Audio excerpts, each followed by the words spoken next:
And welcome. We have a Pittsburgh position message. It's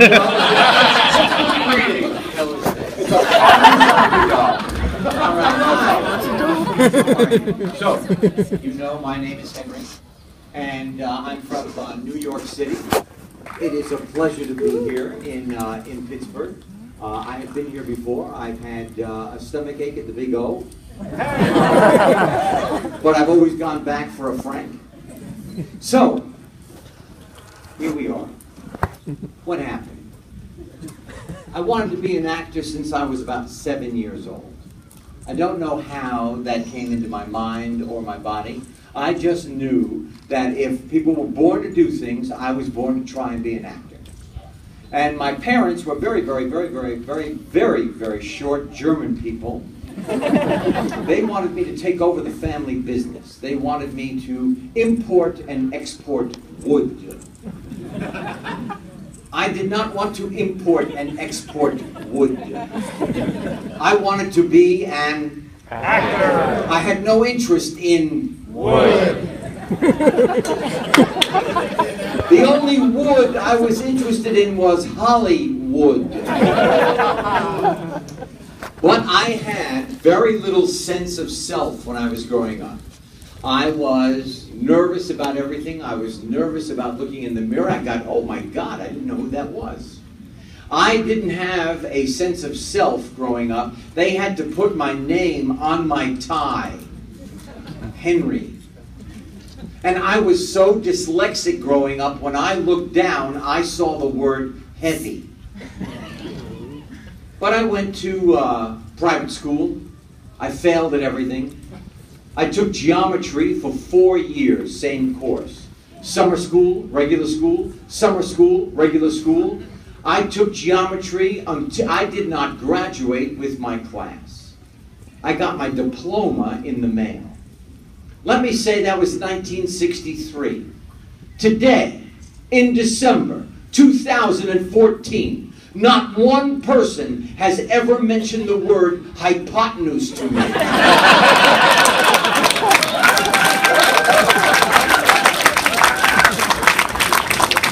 What were they thinking?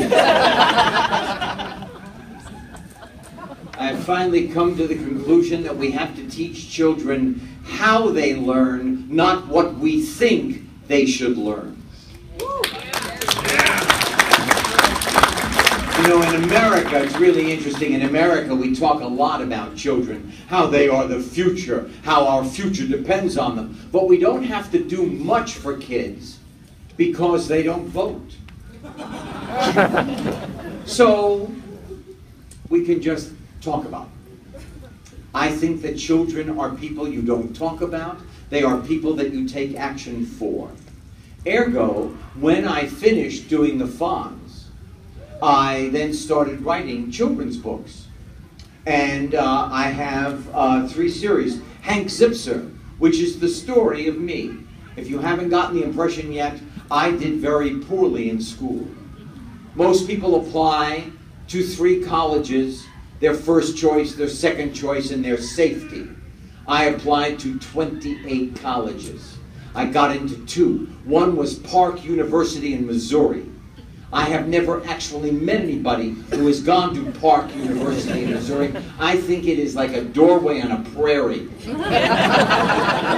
I also got into Emerson College in Boston, and that's where I went. And I had a great time, nearly flunked out my first year, nearly flunked out my second, but I finally got through. And then I went to the Yale School of Drama. I got into the Yale School of Drama. Oh, I forgot to tell you.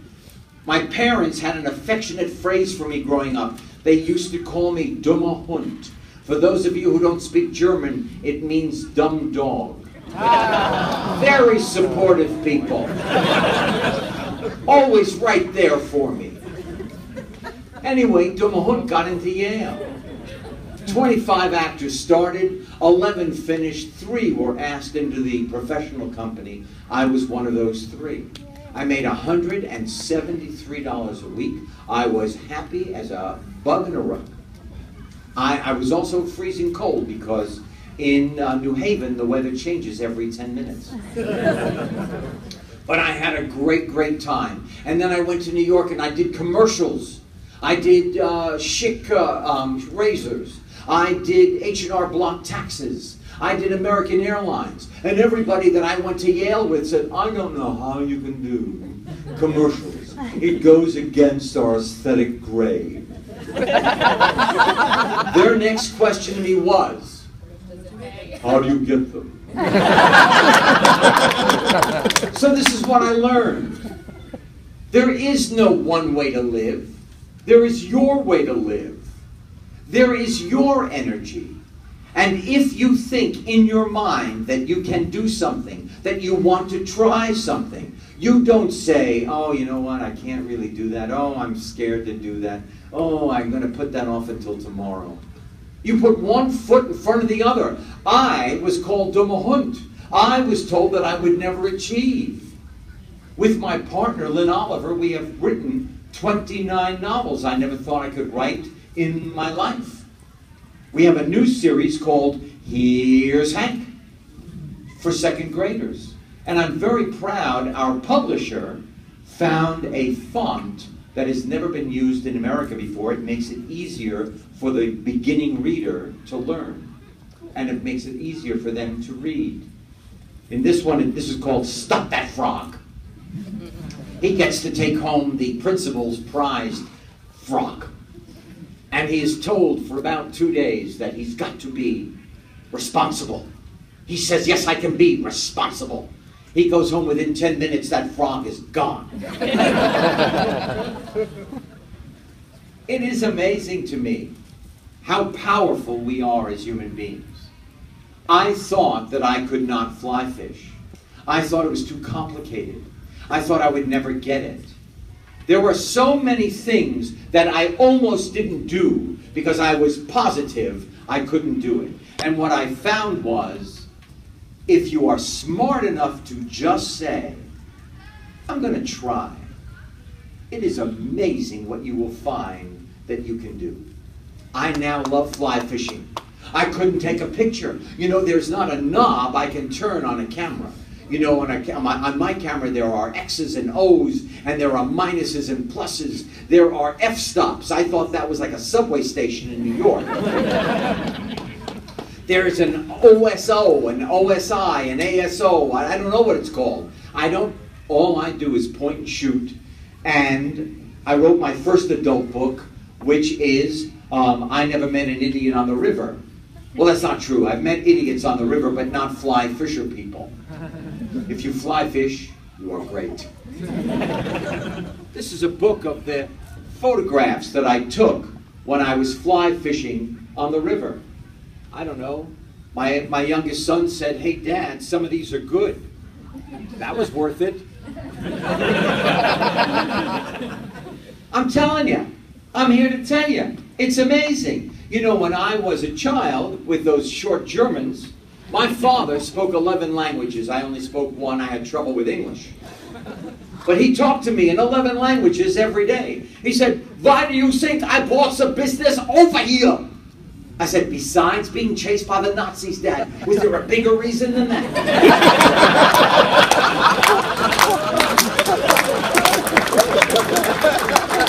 So I made a deal with myself that I was going to be a completely different dad. That my children were able to say whatever was on their mind. You pay for that. My children had chores. They were such great negotiators, I did their chores. My daughter Zoe came running into the bathroom. My wife and I share the bathroom in the morning. We shave different parts. She came running in. I said, did you feed your bunny? That was her chore. She looked at my wife and she said, why did you marry him? I can't listen to his voice anymore. I said, it hurts my feelings when you talk to me like that. She said, don't listen to me then, I'm just a kid, I don't know what I'm saying. Max came running in, my youngest. He said, Dad, I know that they make corn oil out of corn. How do they make baby oil? I said, I'm going to get back to you on that. He is still waiting. Jed, my stepson Jed, has been with me since he was 4 years old. He was studying the Hopi Nation in Arizona. We drove to the Hopi Nation in Arizona. He stood behind me the entire way. He was in 3rd grade. He was talking into my ear from about 7 in the morning until 9 at night. I wanted to say to him, Jed, shut up! But I couldn't because he was so interesting. He had so many interesting things to say. So we went to visit the Hopi. The Fonz was very respectful to Native Americans on one episode of Thanksgiving on Happy Days. And you know, you cannot take the picture of the Hopi because it is, again, they think you're going to take their soul if you take their picture. I was invited to get my camera to take a picture. I am one of like 12 people who could take the picture of the Hopi. We get home. Jed has to write a report. He wrote 3 sentences. They were smudgy. He erased a hole right in the paper. I said everything that was said to me to him. Jed, go back to your room. Jed, you're being lazy. Jed, you're not living up to your potential. You are so clever. You're so verbal. You're so funny with adults. You go back and write a better report. He couldn't do it. We had him tested. And everything that they said to him was true about me. And at 31, I found out that I had something with a name. I was not a dumme Hund. I was not stupid. I was not lazy. I was dyslexic. And I finally defined dyslexia for myself. You spend a third of your time trying to cover up why you can't figure it out. You spend a third of your time trying to cover up why you cannot figure school out. And you spend a third of your time covering up your shame and humiliation. 1 out of 5 children have some sort of learning challenge. We have got to take care of that 20% of the population. We ask teachers to do a Herculean task. 30 kids, over 30 kids in their class. They have to teach the fastest kid and the slowest kid same amount of information in the same amount of time. It's impossible. Somebody is getting left out. And I want to tell you, no kid left behind, not true. That is not true. We have to, as a great nation, we have to take care of our children. Now let me ask you, anybody have a question? Does anybody have a question? Anybody? Not a person. Hello! All right, now, sweetie, I can't hear. Oh, there's a microphone coming to you. I want your name. What is your name? My name is Gage. How did it feel to work with Penny Marshall on some Happy Day episodes? You know what? Penny Marshall is a very funny woman. And sometimes I travel with Penny and with Cindy Williams, and they were a team that hasn't been seen since Lucille Ball. What a great question. Thank you. Thank you. Don't mention it. Sir, in the green shirt, in the red shirt, what is your name?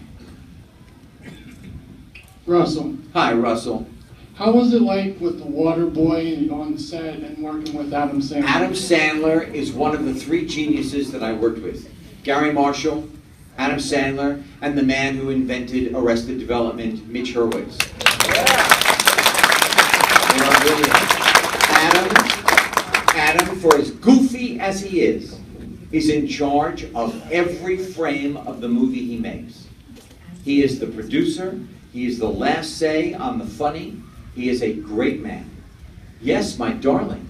What is your name? Hi, I'm Jenna. Have we met before? Yeah. Did I date you? I was wondering, what was the best part of working with the cast of Parks and Rec? Parks and Rec, each one of them is a heavy hitter. Each one of them a star in their own right. I was tongue-tied when I met Amy Poehler. She is brilliant. But I just did the finale of Parks and Rec, and I'm not allowed to tell you what I did, but Aubrey Plaza has a baby. Okay. Yes, sir. Stand up. What is your name? Austin. Austin. How old are you?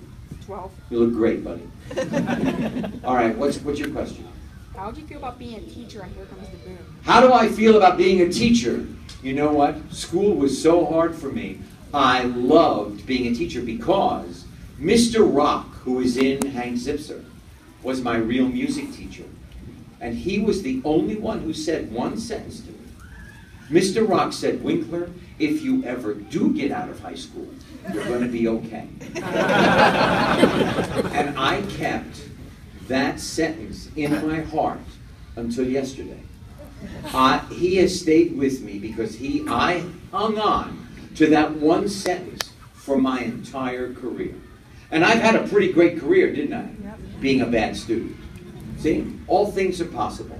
Yes, my darling. Who's got a camera? Somebody has got a microphone. What are some of the places you fly fished at? What is your name? Fred. How are you? Huh? All right. I love to fly fish in Montana, Idaho. I have fly fished in Colorado, in New Zealand. Here's the greatest thing about being a celebrity. They call you up and they say, "We're going to outfit you. You can take a friend. We're going to fly you to New Zealand. We're going to film you, and you fish." And I said, let me think about it. Okay, fine. And one of the greatest places that I've ever flown fished, the past tense, Argentina. Oh my God, Argentina. Yes. Who's got a microphone? Right back here. Right there. Right here. Hello. Hi, Henry. How I'm are Kristen. I met you yesterday, and I'm kicking myself because I didn't have my Blues Banana Stand shirt on when I got my picture with you. You know what, babe? But... You never have to kick yourself. So obviously I want to talk about Arrested Development, but yes. I wanted to know how you found out that the show was canceled, and then Which how... one? Arrested Development. Arrested when Development. It first was canceled. You know what? Hollywood is a cold place. My friend Will Arnett from Arrested Development was doing The Millers, and they were about to shoot a show, and they were told, "Don't worry about it. You can go home now." There is no grace in, they figure you're gone now. They just told us, and then Netflix came along, and we started the next season, and I believe there will be a fifth season. That's great. That was my question. Are you on board if there are seasons? I'm on board, babe. We can't have it without performance, though. Yes, I'm on board. I'm on board your ship also.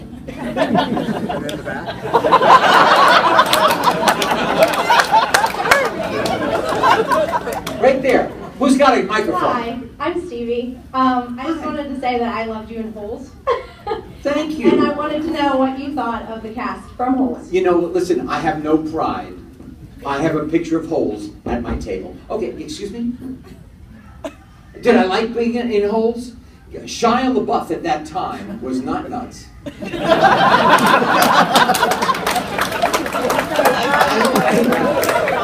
let me just say that I swear to you, when I met Shia LaBeouf on that, I knew that I was in the presence of somebody terrific. It's just like when my first day on Arrested Development, Michael Cera was about 15 years old. He had a beautiful blonde mom from Canada.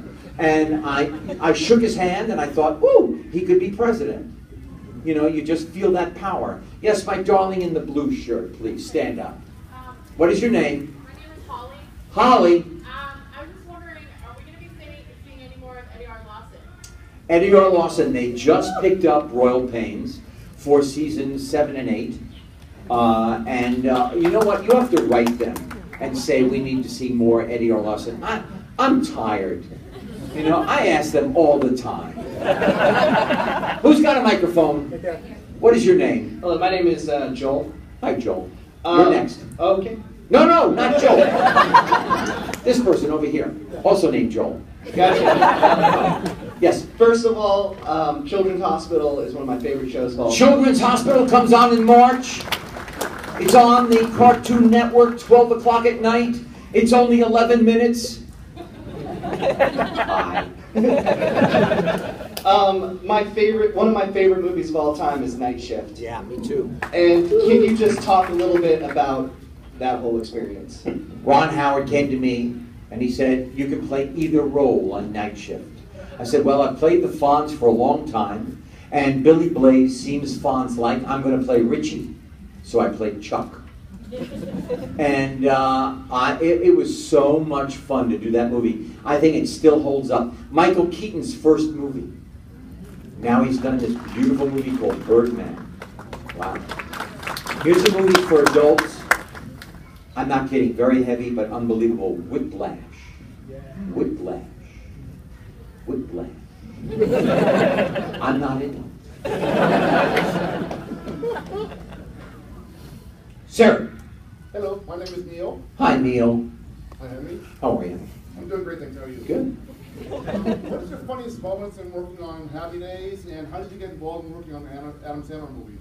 Adam Sandler actually asked me to be in his movie, and the first one was because I was in the Christmas song, you know, the Hanukkah song, and he asked me to be in the movie. And Happy Days, I don't have one moment. It's like I don't have a favorite book. I've written 29 novels with my partner, and people say, well, what is your favorite one? And I always think, the one we're writing, oh, this is absolutely this is the best one. And then we write the next one and go, oh, no, you know what, this is the best one. And I feel like that of the 255 episodes we did of Happy Days. I loved it. I loved that I got to do what I dreamt of doing. I lived my dream. You know? I lived by two words: gratitude and tenacity. Gratitude gets you where you want to go. Tenacity helps you not be angry when you get there. Sir, in the black, what is your name? Stand up, sir. What is your name? Nice to meet you. Did we meet yesterday? Nice to see you again. Have you grown? You seem taller. What is your question? I love being the Fonz because I am nothing like the Fonz. So I got to be who I wanted to be. You know, all I did was change my body. I changed my voice. I talk to you. I say, oh, look at her. She looks great in boots.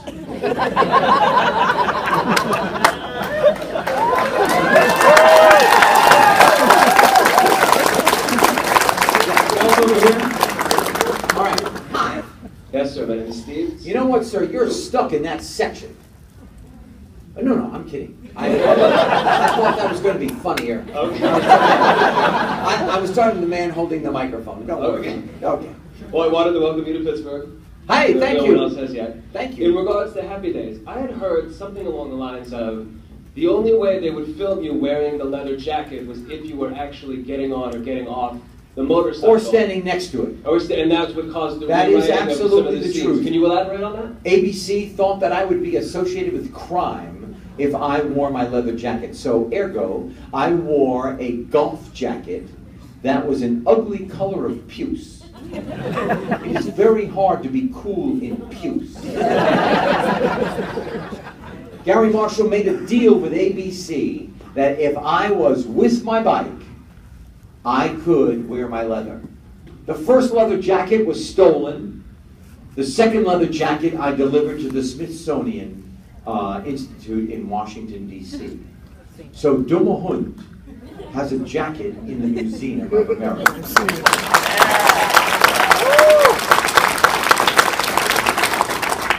What is your name, sir? David. Hello, Dave. Nice to meet you, Henry. You too. Is your mother proud of you? Yes, she is. I could. I just want to know these things. Question. Always loved you in Happy Days. Thank One you. and only, one of my favorite Thank movies you. of all time. Thank you. Do you have any memories of working with Robin Williams? I do. Happy Days started rehearsal Monday morning at 10 o'clock. We shot the show in front of a live audience Friday at 7 o'clock. We rehearsed Monday and Tuesday with no one to play Mork. Wednesday afternoon came by. They brought down this young man who was very shy. It was hard for him to talk. All of a sudden, he took the script. We started rehearsing, and I knew as he opened his mouth that I was in the presence of greatness. I knew that I had to do with that week was keep a straight face and get out of his way. Because this guy was powerful. And he was dear and warm and wonderful. And I did not see him. All of a sudden, I became kind of the spokesperson when he passed away, bless his soul. But I had not talked to him in 30 years. You know? Right. Yes. Hello. Hi. What is your name? My name is Brian. Is that true? Yeah. You never know.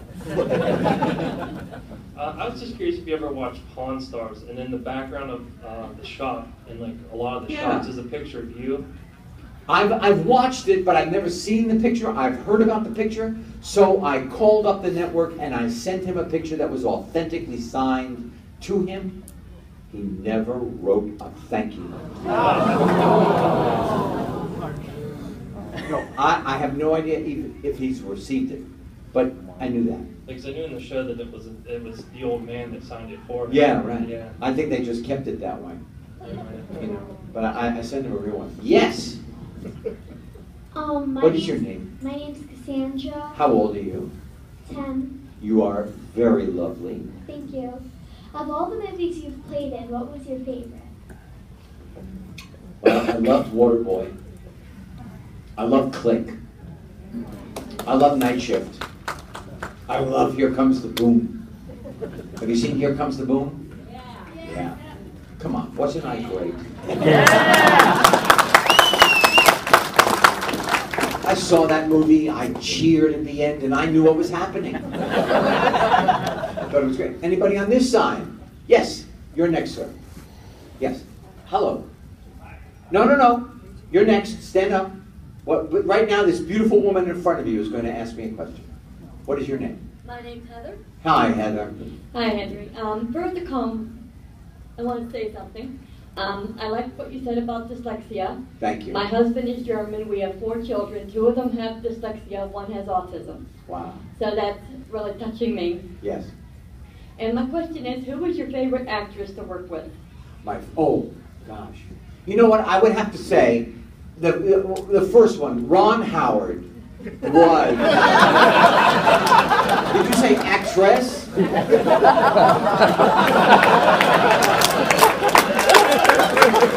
Well, he was dressed up as a girl in one episode. My favorite, Ron is one of my favorite actors because he was my first real acting partner, and he helped make the Fonz great.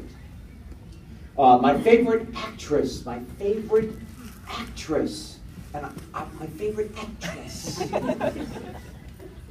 Katharine Hepburn. I did one of her last movies called One Christmas Carol, One Christmas, written by Truman Capote, and I was in awe that this woman, when they say legend, you know, they use it too often. This was a legend, and she was one of my favorites. All right, sir, what is your name? Kurt. Hi. But I also identify with the dumb dog because my grandma, who helped raise me, used to refer to me as Sika the Oika, which means dumb boy in Scandinavia. Oh, isn't that lovely? But one of the questions I wanted to ask you was the new typography that you mentioned that you put in your book. Has that helped with dyslexia with you? No, you don't get over your dyslexia. You learn to negotiate it. You know what? I'll tell you what it helps. It helps young children who write me and they say 2 things. 1, how did you know me so well? And 2, I laughed so hard my funny bone fell out of my body. You can't ask for more than that. Ladies and gentlemen, okay, yes. Hi. Hi, Mr. Winkler. Nice to see you again. Nice to see you again. You were at my booth. Yes, sir. Show everybody what good taste you had. He was at my booth. Anywho, I have aspirations. Did you just say anywho? Anywho. I wish to have a career like yours. I really wanted to have a job in acting one day. What was your favorite role to play of your entire career? I'll tell you what my favorite role is. My favorite role is me, being authentic me. Because if you are authentic, you will then stand out from the crowd. Being an actor is hard. So I see myself as that toy, you know, that has sand at the bottom, and you punch it, and it goes down, and then it comes right back to center. Do you know that toy? All right, or a Weeble Wobble, you know? You are rejected a lot in my business. And you have to have the presence of mind, the strength of self, the tenacity to get back up, dust yourself off, and keep walking to your dream. Because all it takes is one person to hire you. And a lot of people are going to say no. And I would go, that's okay. Then I'm going to go work for that person. You said no. That's okay. I'm going to go work for that person. That's how you do it. All right. Yes. Time for one more. Last question. All right. Hi. Hi. What is your name? My name is Brienne. Hi. I had a question. Personally, in my past couple of years, I've been a substitute teacher for 2 years. Yes. Not currently one, but I was wondering for this group with massive amounts of brain power, what would you recommend that we do to help further the education of children? Well, first of all, we have to fix the system. We might have to fix some of the buildings that they actually learn in. We have to give them some of the materials in order to learn. But here's the thing. There are grandparents, there are aunts and uncles who are sitting at home, who are not doing anything. I know this for a fact.